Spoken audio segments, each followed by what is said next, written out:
Hi everyone, I'm John C. Morley, the host of the JMOR Tech Talk Show and Inspirations for Your Life.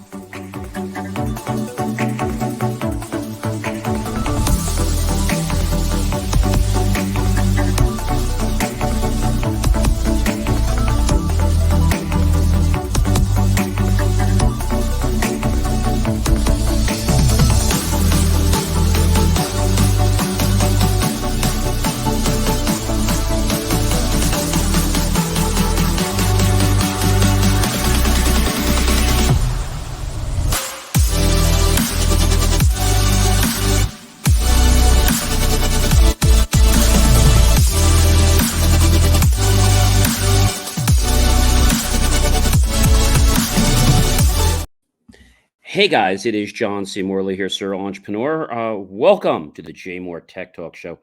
I can't believe it, friends. We are in, yes, the second week of March, being March 10th today, 2023. We got another amazing show for you guys. But if you want to learn more about all my great stuff, just scan that QR code with your phone or go to believemeachieve.com. You can check out more JMOR episodes. You can catch the IFYL podcast and also learn when I'll be live on WTBQ radio. And we're also working on expanding around the metro area and the United States. So definitely keep abreast for that. All right. So we got so much to talk about today. First thing I want to get right into is the U.S. seeks closers India tech ties, decoupling the U.S. Commerce Secretary. And, this is interesting. India now could become a key supplier of our electronic parts and hardware for the United States. The U.S. Commerce Secretary Gina Raimondo said recently, adding that Washington was not seeking a technological decoupling from China. Then why are we doing this? I don't know. I have concerns about this. Because whenever we have people that support us from these other countries, they can barely get enough English out so we can even understand the context of what they're saying. And when they end every statement like, oh, I'll help you with that one, I'm going to check on this one, it's so frustrating. And so the thing that has me over a barrel is, why are we doing this? Now, India has been seeking to attract more investment in the chip making and display sector under a $10 billion incentive plan they have. And last year, the government said it would cover 50% of the project costs of new social semiconductor facilities. Raimondo, who was a leading delegation, including executives from 10 U.S. companies, said India's ambitions to expand its tech sectors were, and I quote, totally aligned with the United States. It's his desire and goal to make our supply chain more resilient, close quote. She also said, quote, substantial investments, quote, by the U.S. firms in India without giving any details. And she's going to announce those. I guess we're going to have to see what's going on. I don't trust them at all. So we're going to have to just sit tight and see what their plans are because, frankly, ladies and gentlemen, I'm not in love with this. I think we need to be a country that produces our own stuff. All right. We couldn't even get chips for cars a couple years ago. And some other news, which we'll hear a little bit later, is that a major bank closed. We'll talk about that a little later. So what's going on, ladies and gentlemen? Is our world falling apart? Or are people just trying to run anything up the flagpole and hope it's going to fly? I think it's the latter one. Our world is not falling apart, but people are getting impatient to take their ideas, their aspirations, run them up the flagpole and say, hey, does this stick? Does this not fly? And hoping that 9 out of 10 times, the flag's going to fly. We'll have to just keep an eye for what's going on with that. But stay tuned because I don't know what the U.S. is doing, but I'm a little nervous with them partnering with India. I'm just not totally in love with that. All right. Well, Sony and Nintendo halts game shipping to Russia. And so this is interesting, ladies and gentlemen. Sony's halted game shipping to Russia. So Sony's Group Corp, Game Division, and Nintendo Company Limited said, and I quote, they have suspended shipments of software and hardware to Russia following the invasion of the Ukraine. Close quote. So Sony Interactive Entertainment, that's Sony Interactive Entertainment, which makes the PlayStation 5 console, said, I quote, it has suspended the launch of racing game Gran Turismo 7 and operations of the PlayStation Store in Russia. Close quote. So is this a ploy to try to blackmail Russia? I don't know. They claim that they're doing this because of considerable volatility surrounding the logistics of shipping and distributing physical goods. I don't believe them. I think it has to do with the war, and I think this is a power play. Not that that's a bad thing, but I don't know if it's going to do what they expect. It might backfire in their face, right? We all know that it has a thread of a military, let's say, scene to it. That's inevitable. And just not too long ago, Nintendo put its eShop under maintenance in Russia after its payment provider suspended transactions in the Russian troubles. So they're having lots of issues over there in Russia. And so the question you might be asking yourself is, will Nintendo ever release shipments to Russia?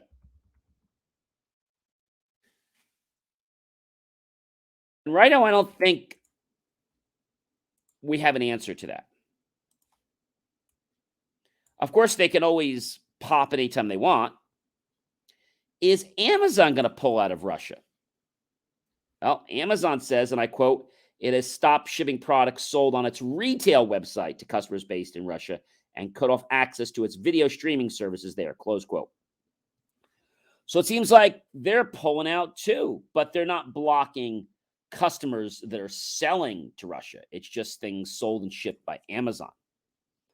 And Disney pulled out of Russia March 1st. So, I think they're hoping to send a message. Of course, we know that Apple doesn't operate any physical stores in Russia anymore.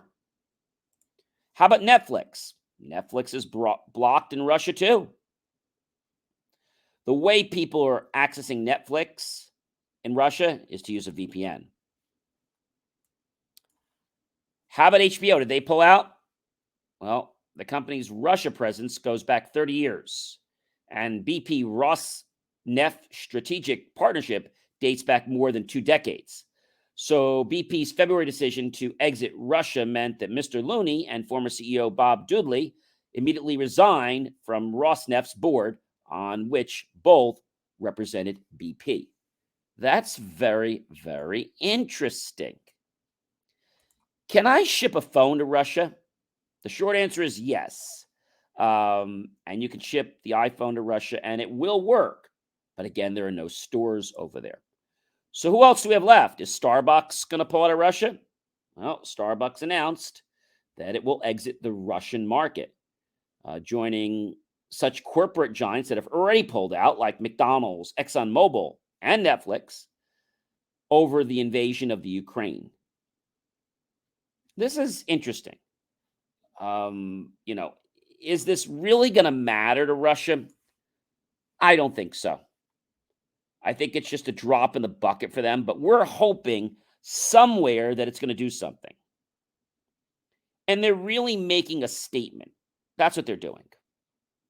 But what's going to happen? We'll have to just sit and wait because they're hoping that this is going to make major changes.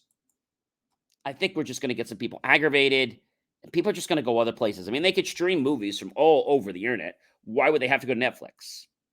Right? And they could buy movies online, or some people are stealing movies, unfortunately, online. And they're saying that YouTube's certain things will be blocked, but they can obviously just VPN to that, right? But what's really going on? Is the war in Ukraine ever going to be over? Is the war in the Ukraine ever going to end?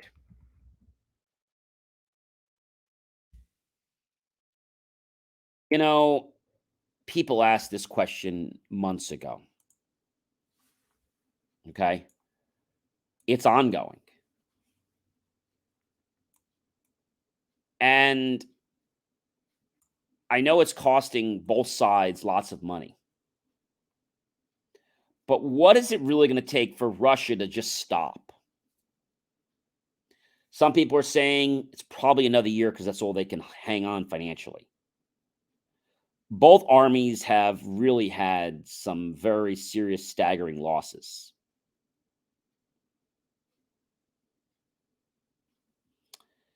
It's really a hard time, and it's affecting not only the people, but the businesses, the trade, the commerce, and the companies that were potentially doing business in these areas. So there's a lot going on there. And the question I want to ask is, what does Russia want to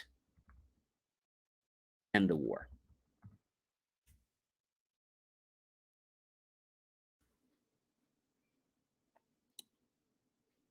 I think Russia just wants control. Russia has a list of some very unreasonable demands, I'm sure.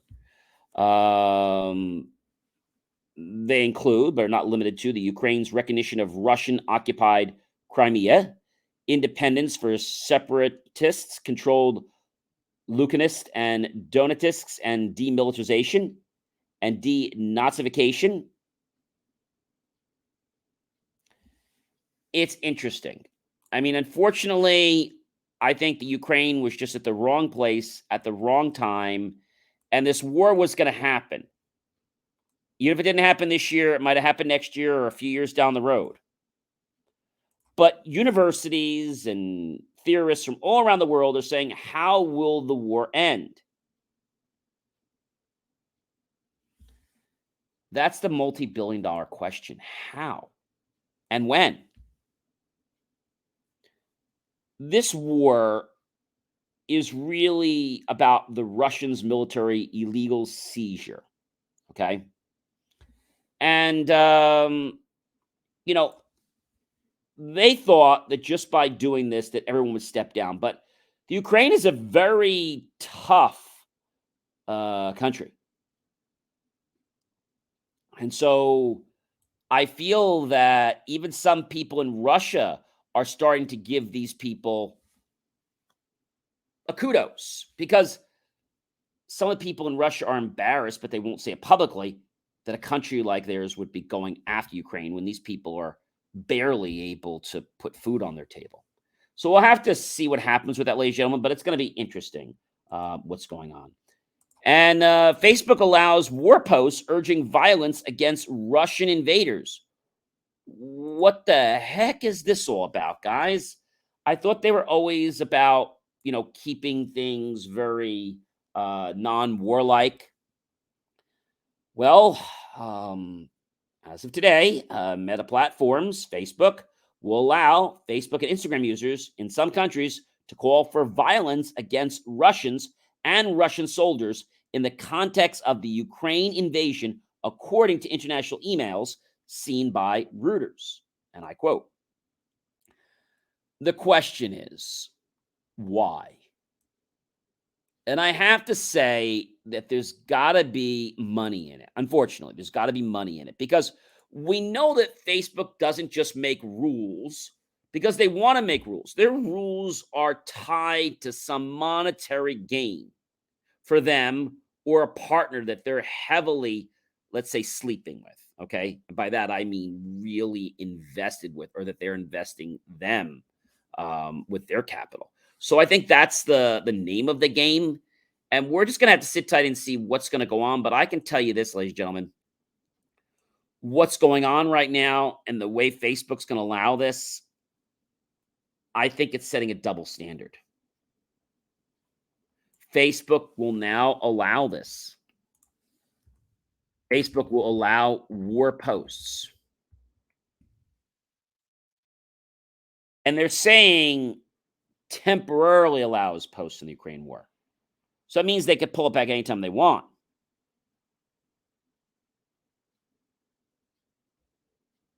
See, this has me concerned because now you're saying it's okay for us to go to war. Now, we all know that this is not an easy time for anybody. And going to war about it, well, that's terrible. And the fact that Facebook and Meta are actually saying, hey, you can do whatever you want within reason for a limited time. But how long is that limited time? That limited time might be forever.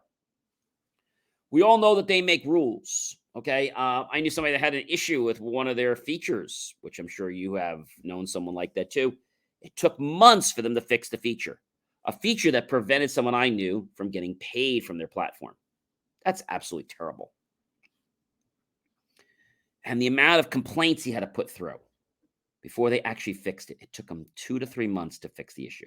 See, that's just garbage. That is just garbage. But, they do whatever they want. They're Facebook, they're Meta, they're whoever they are. But they think it's okay to just answer or not answer the questions. They also don't believe in accountability because if they did, they wouldn't be doing things like this. I think that's the real crime in this situation. I mean, that's the real problem. And we were talking before about YouTube. Yes, YouTube, Google Play suspended payment-based services in Russia. So this is getting sticky. So YouTube and the Google Play Store have suspended payments in Russia as of today. And this also includes subscriptions such as Western sanctions starting to pose banking challenges in the country. So if you can't get money in the country, out of the country, the business is not going to be able to last. I mean, how are they going to be able to get funded, right? How are they going to make any money? So I think what's trying to go on is they feel that if they can hit where their money comes in, then maybe Russia will wake up. But I don't think they're going to figure that out. I think they're just, a lack of better way to say this, focused on what they want, and they don't care what they do, who they hurt. They don't even care if they hurt themselves or their own people because they're just so driven. They remind me of something called a kamikaze pilot. That's a pilot that is designed to basically fight and to sacrifice themselves in an attack, taking the plane and just basically driving it right into whatever they want to hit while they're still on board. That's terrible. Makes me feel absolutely horrible to think that people would, that we have that. I hope we don't have that anymore, but never know. All right. So YouTube's kind of sick of it too. And other banks are getting very tired of it. And another interesting point is that the European Union says they rated the online consumer electronics retailer on today, March 10th, 2023. But my question is, what is this all about? So I want to make a quote here. The European Commission can confirm that on March 10th, okay, this was 2025, Commission officials initiated unannounced inspections in several member states at the premises of a number of companies active in the online sale of consumer electronics and consumer electrical products. So the thing that's very interesting is that now we're starting to see what's going on. And I think the European Union is not playing games. All right. They're going to charge whoever they got to charge, and that's it. I mean, they're going to do whatever they need to do. And I feel that if we understand this, then we'll have a better insight to how things are going to transpire in our life and other people's lives. I mean, I think that's the name of the game. And ladies and gentlemen, yes, the Silicon Bank was seized by the FDIC after the largest failure since the Great Recession economy. Oh, this is just like terrible. And you're probably saying, John, how could something like this happen? Well, the US rushed to seize the assets of the SVB, the Silicon Valley Bank, um, basically today, after a run on the bank, the largest failure of a financial institution since the Washington Mutual during the height of the financial crisis, more than a decade ago. Did you know that Silicon Valley was the nation's 16th largest failed after depositors, mostly technology workers and venture capital backed companies? They began withdrawing their money as anxiety about the bank situation spread this week. Now, Silicon Valley was heavily exposed to tech industry, and there was a little chance in that banking sector, similar to what we'd call a chaos in the months of the Great Depression. And it's interesting because they were a good company, and they probably were a great investment. But Silicon Valley executives were looking to raise capital early or find additional investors in the company. But trading in its shares had been halted before the opening bell due to extreme volatility. And just shortly before noon, Eastern Time, the FDI, Federal Deposit Insurance Corporation, announced it was shutting the bank down. The FDIC did not wait until the close of the business to seize the bank, as is typical in an orderly wind down of a financial institution. The FDIC could not immediately find a buyer for the bank's assets, which then signaled how fast depositors had cashed out. The bank's deposits will now be locked up in receivership. Ouch, I'd hate to be investing in that bank. The FDIC said that deposits below the $250,000 limit would be available Monday morning. So, all right. So anything above $250,000, well, they're not going to get their money anytime soon. And the Silicon Valley Bank on Thursday announced this week plans to raise up to $1.75 billion in order to strengthen its capital position amid the concerns about higher interest rates and the economy. So Silicon Valley is not small and holding a $210 billion right now in assets. It acts as a major financial conduit for venture capital backed companies, which had been hit hard in the past 18 months as the Federal Reserve, raised interest rates and made riskier tech assets less attractive to investors. So the question is, will Silicon Valley Bank be back? Will Silicon Valley Bank come back? It had 17 branches in California and Massachusetts, and the main office in all branches of the Silicon Valley Bank, um,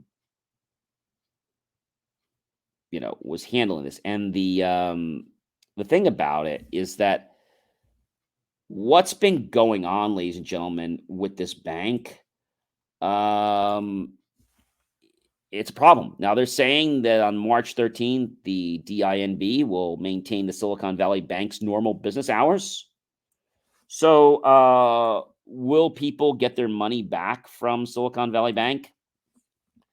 Again, it's capped at $250,000 per customer for each eligible bank and per ownership category. But the government has made an exception for SVB and Signature Bank and agreed to make all their depositors whole. I think that's great. So by getting a bank that is backed by the FDIC, your money's not in trouble. That's why you always make sure you deposit with an FDIC insured bank. All right. So the question is, why did Silicon Valley Bank go under? I mean, that's really the big question. Because they became insolvent and had to go basically for a statute of a Chapter 11 bankruptcy protection. And so, did the Silicon Valley Bank collapse? Yeah, it was caused by a run on the bank. The company was not, at least until clients started rushing in for their money, worried. It's interesting because, if you got a bank and you got all of this money, the bank never assumes that everybody's going to pull their money out all at once, right? But Silicon Valley Bank was the heart of America. It was the heart of all tech companies, right? It was the heart of all tech companies.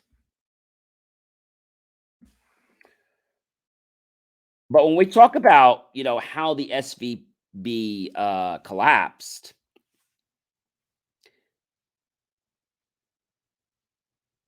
it just happened. It was due to a bank run precipitated by a decline in startup funding. And then the rising interest rates and the firm's sale of the government bonds at a huge loss to raise capital. So Silicon Valley Bank had been the 16th largest US bank for more than 200 million in assets and about 175 billion in deposits. No small change. In our times, if we were to go back, 2023, the question on many bank customers' minds after the stunning failure of the SVB, Signature Silicon Valley Bank, and Signature Bank in the past weeks is the current problem at the Credit Suisse. Those Swiss banks' issues are very different from what took down the two U.S. regional banks. Could they be in heat next? They might. They might be in a lot of trouble. So, is money safe in a bank? Yes. All deposits up to $250,000 are insured by the FDIC. As long as your bank has the thing that says they're FDIC insured, you are good to go up to $250,000. So, if you're asking me a question, John, what family owns the biggest bank? And that's going to be the Rothschild. Okay. And so, when you think about a bank, okay, banks tend to keep only enough cash in the vault to meet their anticipated transaction needs. So small banks may keep 50,000 or less on hand, while larger banks might keep as much as 200,000 or more for available transactions. Now, this surprises a lot of people because they assume that the bank vaults are always full of cash. They're not. They are not. So you might be saying to yourself, well, who is the number one bank? And I'm not here to give you who the number one bank is because I think this is all speculation. It's all about who's paying the most amount of money and things like that. Now, according to the rules, there is no limit for keeping cash at home, but it is necessary that whatever cash is available to you, you should have a complete account of it. Where did the cash come from and what is the source? If you have a large amount of cash, then tax should be paid on it. So there's nothing wrong with having a large amount of cash, but make sure you have your records for that cash. And so you might be saying to me, John, well, what's the strongest bank in the United States? Again, I don't want to give you the names because I think this is all speculated. It's all speculated. And so the last time we had a failure like this was in 2008. That's just crazy that, SVB went down. So the question you probably asked me, John, is will another bank close soon? Uh,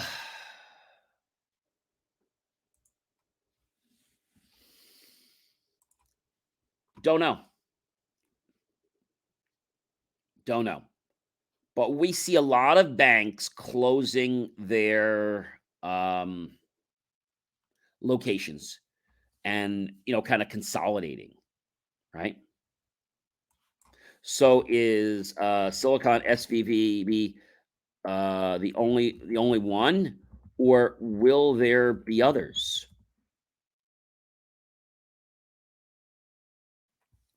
Remember that people are just starting to see the impact of what happened. There's still much more damage that's going to transpire. Now, Silicon Valley Bank was very unique in how they funded their deals. They operate a lot more on risk than most banks do because they were dealing with startups, and they also charged a lot more money for the amount of cash or assets that people were borrowing.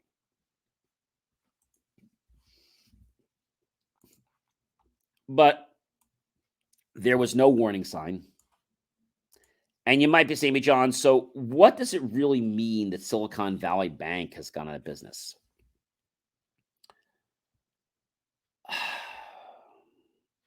It's scaring a lot of people. Okay.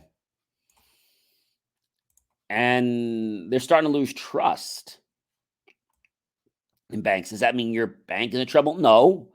But you have to realize, think of this like what happened with the mortgage industry many years ago, where they were doing mortgages, people didn't have the money, and then they had an overrun, and then they couldn't pay, and then there was all these issues, right?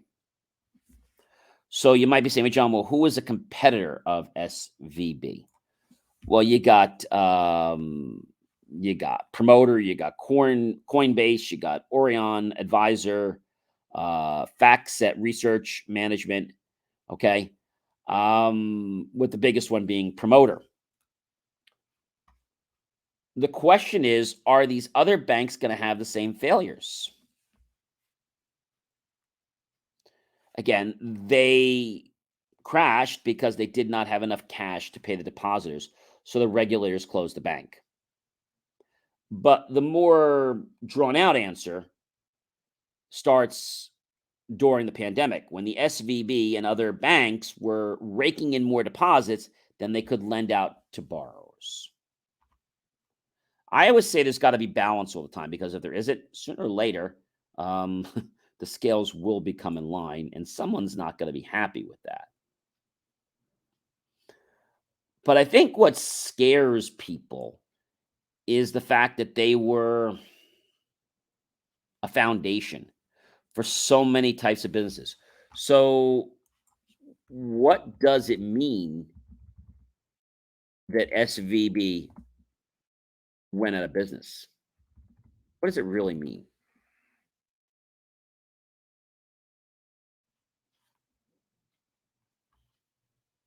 They held a lot of high number of treasuries and other government bonds. So this is a problem. This is a very, very big problem. And so whenever you look into something or you deal with a bank or something like that, I think you have to look at a bank that is not going to be a high risk. Just like they don't want you to be a high risk, you got to make sure the bank you're dealing with um, is not very susceptible to risk.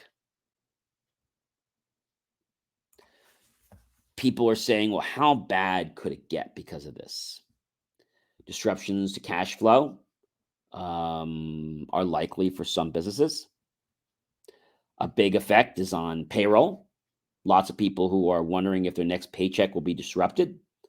Some people already know their paychecks will be a payroll service company called Rippling, and they had to tell its customers that some paychecks weren't coming on time because of the SVB collapse. For some workers, that's rent or mortgage payments or money for groceries, gas, or childcare that unfortunately, ladies and gentlemen, isn't coming. So this is very hard for startups. Some investors are loaning their companies money to make payroll.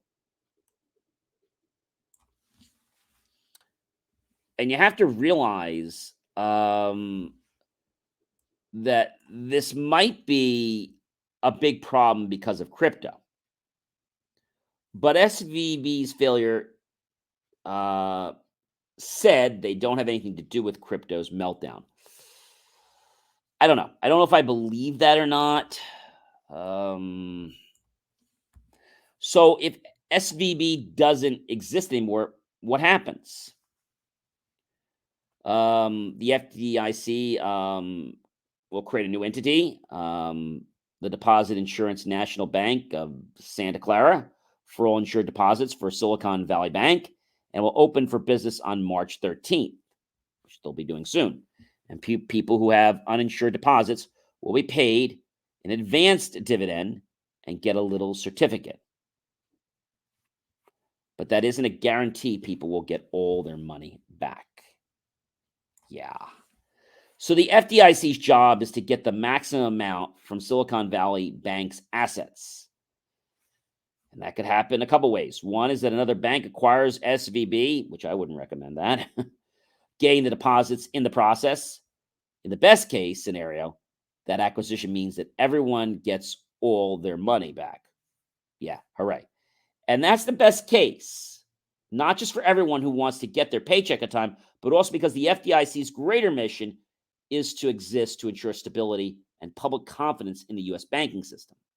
Now, if the SVP's assets can only be sold for, let's say, 90 cents on the dollar, it could encourage bank runs elsewhere, and then we could have more problems. But I think we were given a taste of something that could potentially happen other places. And I wouldn't say this is going to happen on your typical bank. This is going to happen more on your venture capitalist banks. It's going to happen more on your startup funding banks. And this is why some banks actually run a credit check on you. They want to make sure that you really are able to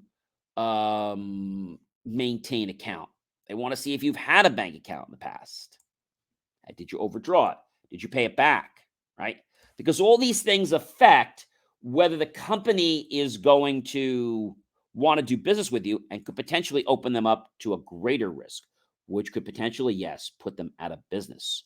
So a good old-fashioned bank run tipped the SVB over, and there was no George Bailey to stop it. That's the short answer. And so, of course, interest rates went up, and that didn't help. But customers tried to withdraw a quarter of the bank's total deposits on a single day. And thus, that, my friends, caused the bank to go out of business. Now, you might be saying, well, who's in charge here? After the failure of the Silicon Valley Bank, which was now the former CEO Greg Becker, was a director of the Federal Reserve Bank of San Francisco. That's one of the 12 banks overseen by the Washington Fed. While the bank run was ongoing, Becker told VCs, I would ask everyone to stay calm and to support us, just like we supported you during the challenging times. Unfortunately, separately from Becker's ill communication, he was the leader behind the spooky asset sale share offering Combo Punch. In fact, Silicon Valley Bank had other options. It could have borrowed funds or tried to offer sweet deals to depositors who stayed. They didn't choose to do that. Turns out that Becker also sold 3.6 million of shares in Silicon Valley Bank's company on February 27th. And this was a prearranged sale he filed the paperwork for on January 26th. But it doesn't seem very curious that he did this.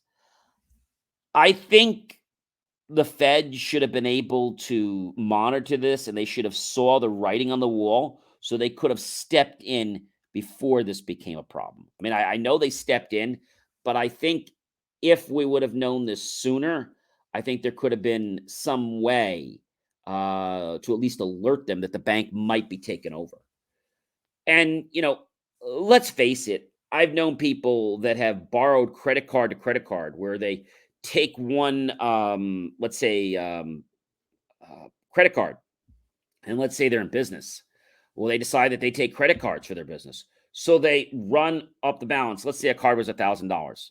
So they got to pay that bill. Well, they'll run the credit card for, I don't know, $1,500 or $1,200.